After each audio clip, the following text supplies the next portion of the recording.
Hey there, Legion, it's Hadrian. Thank you for being here. Let's play some more Stellaris MegaCorp in our Roma Galactica II series. It is so interesting to me, just the wide variety of starting scenarios that you can have in Stellaris, both in the 2.2 patch and previously. The game really does vary in terms of the situation that you can begin in. And that might sound like I'm stating the obvious, but the reason that I'm bringing it up is that we are currently in an energy deficit situation. And just earlier today, I was playing a test game just to kind of play around more with the MegaCorp mechanics and the 2.2 mechanics. I was playing a test game actually as the High Dominion of Sindar, which some of you may recall from my Apocalypse series.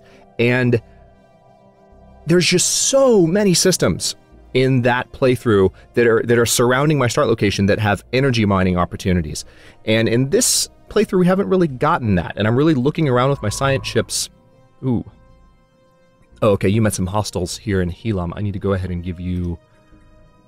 Well, why don't you come back this way? Survey here. Then... there, because I'm not worried about them coming through here. Then there. Then there. How about that? But yeah, it's just so interesting to me how in this playthrough we haven't had that as much, and I'm looking for additional systems that can help me with my energy production problem, but we'll have to see kind of how that goes. By the way, since I'm looking at my trade hub, one question that came up in the last episode that I wanted to clarify for folks that might still be learning the mechanics. You might notice that we no longer have any outstanding trade value to be collected in the Aklinda system. If I turn on details map mode, this trade value is now being collected. The reason for that is the Thrad station on which I've built a trade hub. So the collection range on this, as you can see, is +1. The plus is an important part of this because one of my longtime viewers was also talking, actually she has a YouTube channel too, come to think of it, and is playing Stellaris content. Check out Drewsnick, y'all, just saying. I mean, it's there. But anyway, she was talking about how, you know, she was still trying to figure out the trade mechanics, and the plus is a really, really big part of understanding this, at least insofar as I understand it, to the extent that I understand it so far. Each trade hub that you put on a station will extend the collection range by 1, at least in the early game. You might be able to find ways to improve the collection range of individual trade hubs later on, I don't know. And there might be different bonuses that increase that range as well. But the way that it works essentially is, let's say, hypothetically speaking, let's say there was trade value, like there is in Aklinda, in all of these systems adjacent to Sol. The Sol trade hub would collect all of it. Now, the Sol trade hub is collecting all of it anyway because it's my capital trade hub, and that's where all the trade routes are ultimately going. If I take the trade route map mode, you're going to see lines eventually that they're all going to go back to Earth in the Sol system. And by the way, I sound angry. For those of you that have been asking about this, the reason Earth is not called Terra in a Rome series, again, this is not a Rome never fell scenario. Earth was Earth for over 1,000 years. 2,000 years, even, after the fall of the Roman Empire, really. Not quite 2,000 if you want to go, you know, purely historically and when this, you know, series is starting. But Earth was Earth, okay?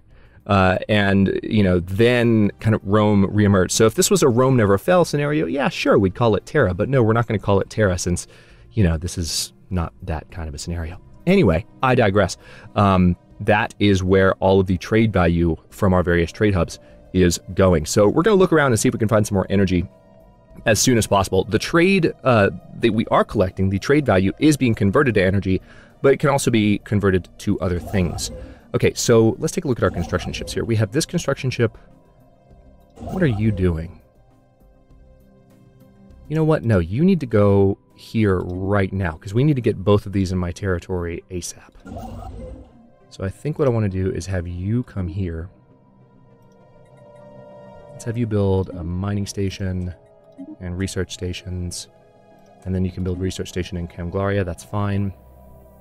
We get a little bit of energy from going to Vintu, but we need to get those in my territory. We have a natural wormhole and we have an L-gate. It's going to give us some border friction with our friends here, the Dis hierarchy, but I'm not too worried about it. I'm going to take a quick look also at how I might be able to expand my fleet.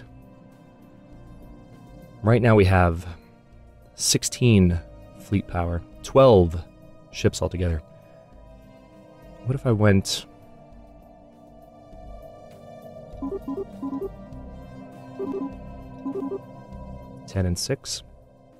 I mean, that would hit our command limit, so we couldn't have more in this one fleet, but that would at least give us, Yeah, tell you what, let's go ahead and we're going to sell a little bit of food. Not a lot, but a little. And we're going to use those energy credits to purchase. Let's see. Let's buy that much, because I would like to build a good number of ships right away. That's not everything, but it's a start.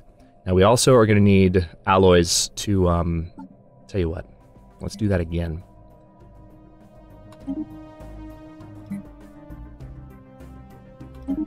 Because we need to build these star bases as well.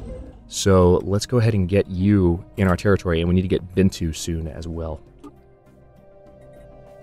Okay, and now we'll go up to speed 3 and let things tick by for a minute. We have 2 science ships working, one up here and one down here, right? Yep. Would like to try and get to Rixum before these jerks do. Explosions in the sky. The planet Sagathia 5 is the home of a marvel of nature. Giant, colorful explosions appear in the sky, a result of the chemical composition of the atmosphere reacting to the sun's gamma rays. Students and senior scientists alike are spreading this find like a wildfire. It has generated quite the spark of interest for the scientific field amongst our people. Inspired science recruits modifier added for 120 months. Nice. So survey speed just increased and anomaly research speed just increased. We really needed that because we're trying to explore all of these systems as much as possible. Okay. Another thing that's just popped up, and I wanted to talk about this as well, because this has sparked some discussion in the comments, in addition to the trade, kind of clarification. And thank you again to the folks that kind of chimed in on that and, kind of helped clarify it for me and for others. Let's see, this planet has unemployed pops that could be put to work. And that's what that icon means. I don't know why I read that so seriously, like it was so important. But the reason for that is we haven't built any new districts here. Now, obviously, we need energy. So I'm going to go ahead and build a new generator district so that there are jobs available for the worker pop that is currently unemployed. I am also, as soon as I can, I don't have the minerals for it right now, but I'm also going to go ahead and build a mining and an agriculture district here. Now, those of you who cautioned me before and said, Hadrian, no, why would you build jobs that don't have people to work them? Well, that's exactly the point. Both ends of the spectrum are bad. You don't necessarily want, and this is my argument, the whole point is that you can have different strategies. That's why they added these systems. But I would say that you don't necessarily want to have tons of spaces. You don't want to spend your resources on a ton of buildings and a ton of districts when your population is very small, because you're getting way ahead of yourself and you're spending resources that could be better spent somewhere else. However, you also don't necessarily want to wait for unemployment to pop up, and I'll show you why. Right now, stability is at 64. Wait for this generator district to finish building. We're going to leave this screen up for a second if we can. Aha! We have found a strategic resource in X941. That's up, yeah, right there. Good. So we have some dark matter now. See what happens to stability here. Success. What do we have? Good. Another survey speed boost. And of course the screen went away. We'll pull that back up in a second. Ooh. Research speed +5 or blue laser? I gotta go with blue laser. I'm going against my own strategy there as far as like going for the bonuses that'll help you for the most, like for the largest proportion of the game, so to speak, like getting certain things as soon as possible, etc. Yeah, we need to try and get Construction complete. Yep, get it. Go. And then come back and build that. What do we have here? Hey! That's great news. Hensadon 2 is a continental world. 21 slot continental world, in fact. Is that more than the other two? How many slots does this one have? Oh, no, it's up here. Yeah, I think that's our biggest... Oh, yeah, that's bigger than Earth. It's bigger than our first colony, which is bigger than Earth. That's phenomenal. Construction complete. Good news. Construction complete. We found a new colony world. Let's have a look at it, shall we? I said that we would... Oh, man, look at this star. We got a Class B star. The large Class B main sequence stars are very bright and blue. Although somewhat rare, the luminosity of these stars make them among the most visible to the naked eye. Oh, it's got a frickin' molten moon. How cool is this colony? Holy crap. And of course, these special features, we can't see them yet because we haven't surveyed it, but we'll take a look at that soon. It's going to be a new colony world for us. Very cool. All right, so we can build some additional stuff here once we have the alloys for it. So we'll keep an eye on that. But let's go over here. Oh, did that finish up? Okay, so notice now, hang on, where were you? Our stability is up to 67. I'm not necessarily arguing that that was the direct result of building that district, but our unemployment was definitely bringing that down. And you never know when that kind of a situation can really turn against you at the wrong time. Completed. It's a good thing to kind of balance when you have a job ready for your pops. You don't want to get too far ahead of yourself, but you also don't necessarily want to wait for unemployment to develop every time. It's good to kind of plan ahead and think in terms of, okay, I'm approaching my threshold. What's the next kind of job that I would like people to be able to take? And also, it's good to have open jobs because if you have open jobs in a certain strata, it allows people to move up through society, which can help with stability as well. Again, it's a much more robust economic simulation now, so it's good to read these developer diaries and really try and chew on what changes have been made, because it's not as simple as it was in previous versions of Stellaris. Initial sensory readings from Hexadon 2 suggest it could support alien life. Research it, please, and tell me more. I don't know why I used that voice, but...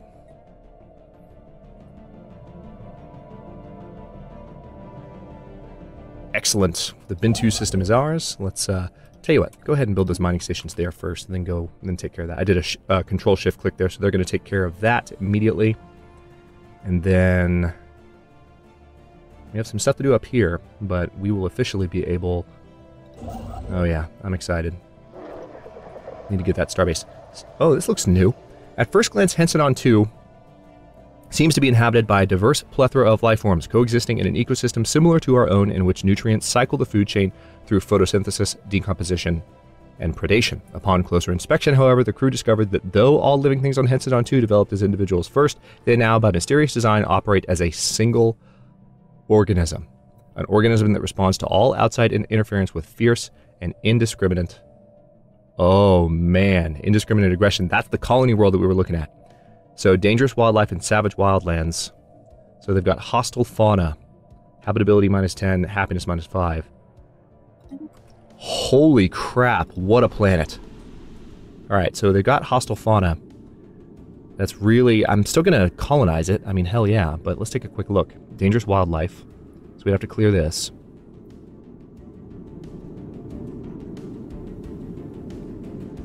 Hot springs, savage wildlands. Oh, I just remembered something else I need to do, pop-related. Some of you might already know what I'm thinking. It's a nice planet, though. Urbane cliffs, prosperous mesa, rugged woods, fertile lands.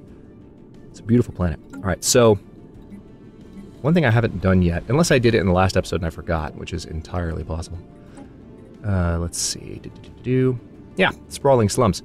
We're going to go ahead and clear this because it's going to give us a free pop. That's what some people told me to do after the first or second episode, whichever it was, that kind of talked about that decision and why I didn't do that as opposed to what I did do, which is, you know, clear other modifiers that didn't give me a free pop. I didn't know. I posted the Morpheus response. What if I told you? I didn't know about the free pop. I didn't see that. Oh, hey, we've got... Hey, Gaia world. You just made me so happy that I didn't even know the words that were coming out of my mouth. Okay, we're going to take that as soon as possible. It's being guarded by ruby swarms, so that will make it easier to,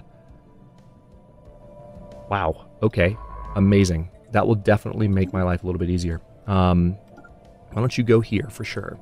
And then we want you to... Yeah, survey there. Alright, that is fantastic news. That we have a Gaia planet so close by. And we'll also be able to terraform this tundra world eventually. We could colonize it before we terraform it, but don't necessarily need to do that. Okay, let's see. A shipyard here? Probably a good idea. So that we can have additional production if we go to war with these empires. It is on the border, though. Do we maybe need to have a shipyard elsewhere? And maybe defenses here? Yeah, now that I think about it. A gun battery may be a better idea. Do I have any information on their ships? Let's do a gun battery for now. I can convert it later if I need to. We have an energy deficit situation. This has come on quickly. So let's see what we can do to resolve this. I can sell these. It's mainly just come from the new stations that I've built. I know that for a fact.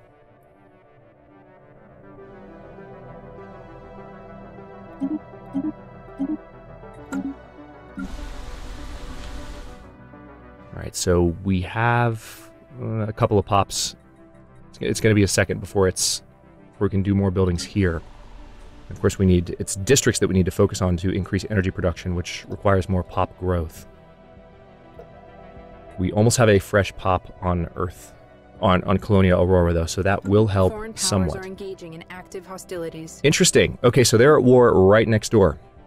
I will take it. You guys go to war with each other and leave me to take all of this space. All right, so I thought I gave you very specific orders. Yeah, that's right. All right, let's go ahead. We need that energy there. So I will go ahead and take this system. And what's the other science ship doing? Hello. Very nice. So there is additional... Alright, they got the Rixum system. That's annoying. Tell you what, why don't you come here first?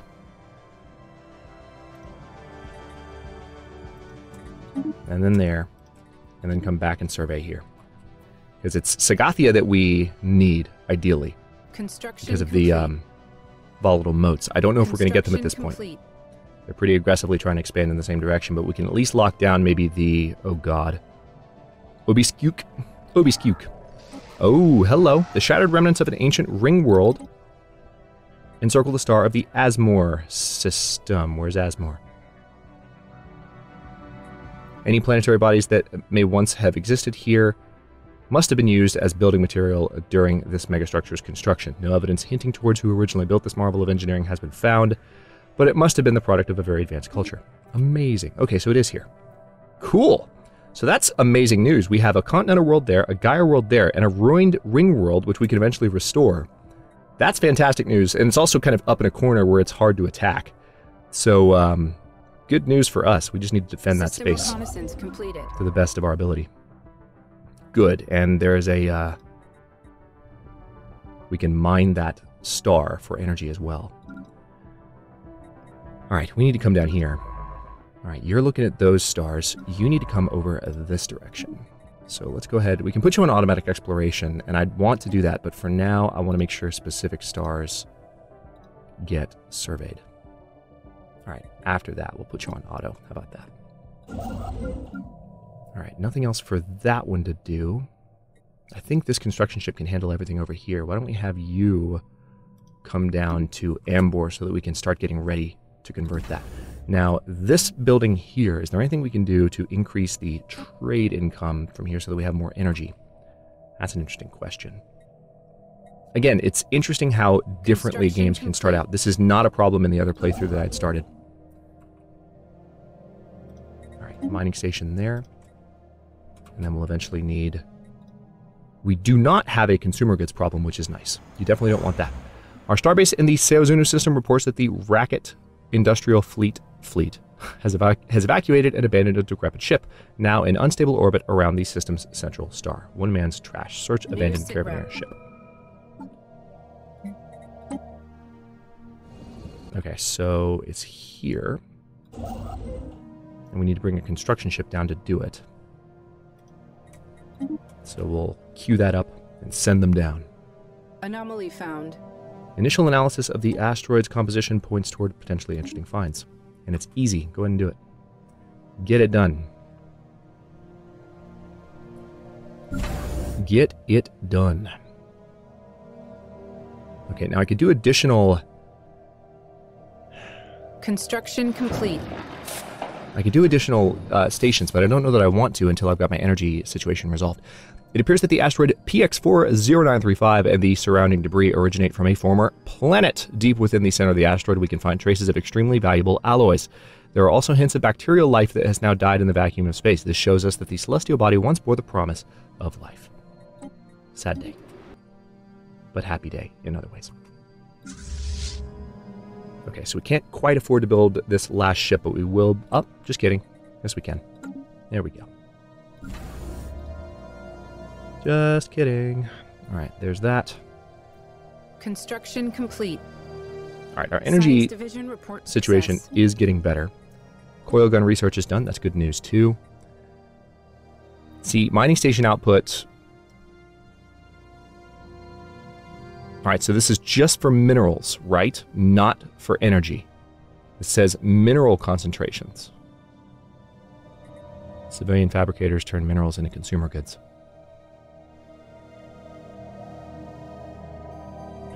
On the chance that this will also help us with energy, I'm going to do it.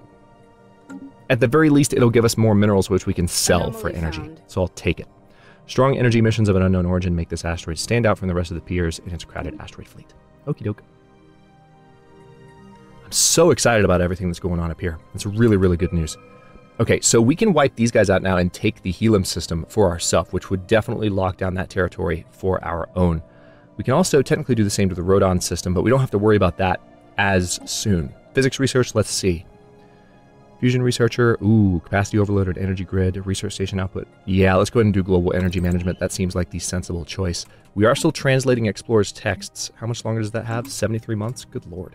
Been doing that for this entire episode. Too much. Exotic radiation. This particular asteroid is an extrasolar capture and appears to have been washed by some kind of exotic radiation as it plummeted through interstellar space before finally settling in the Ambor system. The original source of this radiation remains unknown, but the RSS Gallus has been able to pick up a wealth of physics data by studying the asteroid's energy emissions. Nice. So that's some help with the project we literally just started. By the way, I locked this to the side so it doesn't pop out anymore. You can do that. It's amazing. Did that during that High Dominion playthrough, as a matter of fact. I haven't played far into it, but I just was goofing off, seeing what I could do. The material composition of this asteroid differs significantly from its neighbors. Yep, that's literally the same event, I think. Well, not exactly the same, but very similar. That's our last cultist Special system, I believe. Complete. Carabineers, old with defects, likely due to the vessel being a civilian transport.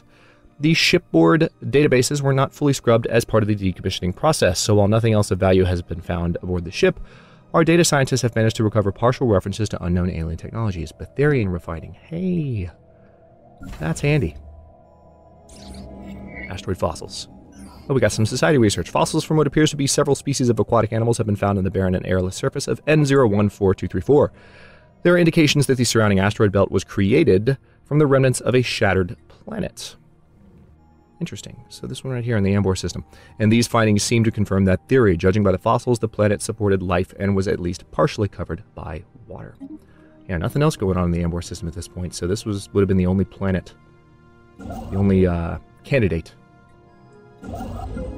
for life in that system. Okay, so let's go ahead and come back up to the Asmore system because we can add that station at least. And then we need to take out these ruby swarms. The helium system, I think, should be the next on our list. Once we have this territory. You know what? Here's what I'm going to do. We're going to leapfrog. We're going to bring him down right now. I did a control-shift click, so they'll go back to doing what they're doing. But we're going to leapfrog. I want you to finish... Where are you right now? Yeah, you survey this. Then survey the system. Then I want you to survey that. Immediately. That should help. Meanwhile, this construction ship is going up there. Yeah, we need to get these ships ready to go. Okay. Taking evasive action. Oh yeah, they're going to die now. Grey Disciples are going down. Let us end them with our fleet.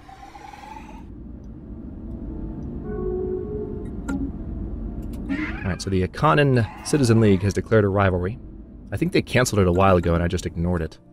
Have these guys declared me a rivalry or declared me a rival as well? Yeah. Let's do that. That gives us more influence per month, which I'll gladly take.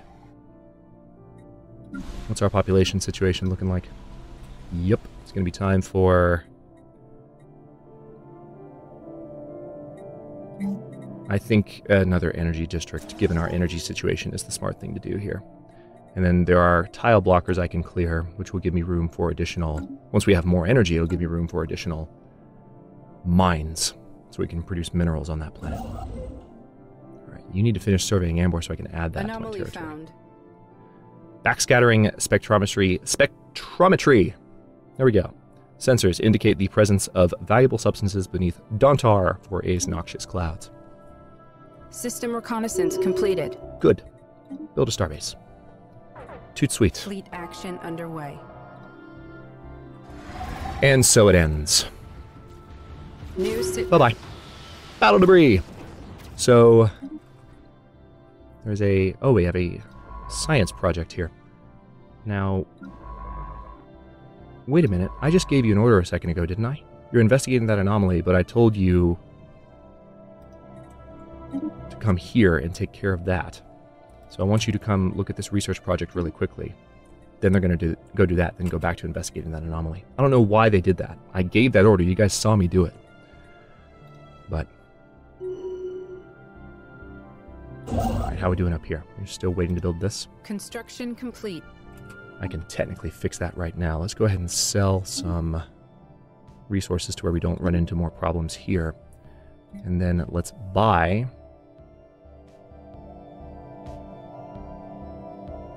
just a little. Oh, we still don't quite have enough. Okay.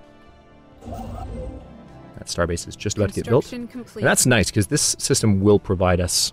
Oh, there's a lot of trade value there, too, so Alpha Centauri definitely needs a station pretty soon. That's great news. So I think our energy situation will be handily resolved in the next episode. I'm going to set up these mining stations. And speaking of the next episode, I will go ahead and end this one here. Yeah, I will. Because it's a little bit behind schedule today. It's actually 4:01 right now as I end this recording. I had an appointment earlier this afternoon that went way long, and then I decided that I would still have time to run to the store really quickly, and then that took too long, and before I knew it, didn't have time to get home to record this on time. So sorry for the late episode, but I will stop this one here so I can get it to you as soon as possible. And in the next one, we are definitely going to be adding some very interesting systems and trade value to our territory and resolving, I would say, our energy difficulties. I'm really excited to see what the colonization expansion in this area is going to look like in the coming episodes, and also in this direction as well. I'm wondering when we're going to run into an alien empire out here. Can we maybe get over here before we start being challenged? Who knows? Thanks for watching. If you enjoyed this one, don't forget to like the video and subscribe to follow along. New episodes are coming out every other day at 4 p.m. Eastern Time, except for this one. Comments are always welcome. Let me know what you think, and I'll see you next time.